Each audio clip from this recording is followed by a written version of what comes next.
దురలవాట్లు సృష్టించుకోవడం సులభం. పోగొట్టుకోవడం కష్టం. దానివల్ల నాశనం చాలా ఎక్కువగా జరుగుతది. కన్న తల్లిని, కట్టుకున్న భార్యని, పిల్లల్ని చంపేసి ఆత్మహత్య చేసుకున్నటువంటి ఉదంతంలో బయటపడ్డటువంటిది అదే.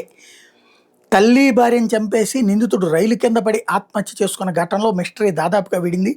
ఆన్‌లైన్ రమ్మీకి బానిసైన నిందితుడు అప్పుల ఊబిలో కూరుకుపోవడమే ఈ దుశ్చర్యకు కారణమని పోలీసులు ప్రాథమిక నిర్ధారణకొచ్చారు. తిరుపతి జిల్లా నారాయణవనం మండలం వెంకటకృష్ణపాలెం పంచాయతీకి చెందిన మోహన్ బుధవారం తల్లి చంద్రకళ 65 ఏళ్ల భార్య హరితని 33 ఏళ్లు ఇంట్లో హతమార్చాడు. ఆ తర్వాత రైలు కింద పడి ఆత్మహత్య చేసుకున్నాడు.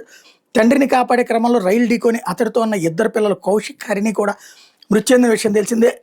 అప్పుల్లో కూరుకుపోయిన మోహన్ ఇప్పటికే 2 ఫ్లాట్లు, భార్య నగలను తాకట్టు పెట్టాడు. తర్వాత 20 లక్షల విలువైనటువంటి 2 చీటీలు తీశాడు.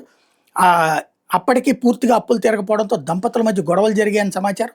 ఈ పరిస్థితుల నేపథ్యంలో ఈ దుశ్చర్యకు పాల్పడినట్టు పోలీసులు భావిస్తున్నారు. కుటుంబ కలహాలు, మానసిక రుగ్మతల కోణంలో కూడా విచారణ చేస్తున్నారు. గురువారం పుత్తూరు వైద్య విధాన పరిషత్ ఆసుపత్రిలో 5 మృతదేహాలకు పోస్టుమార్టం నిర్వహించారు. అనంతరం స్వగ్రామంలో అంత్యక్రియలు పూర్తి చేశారు.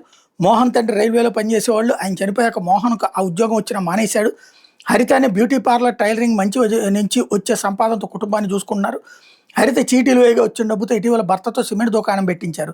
ఇందులో ఏమైనా నష్టాలు వచ్చేయాలని తెలవాల్సి ఉందట.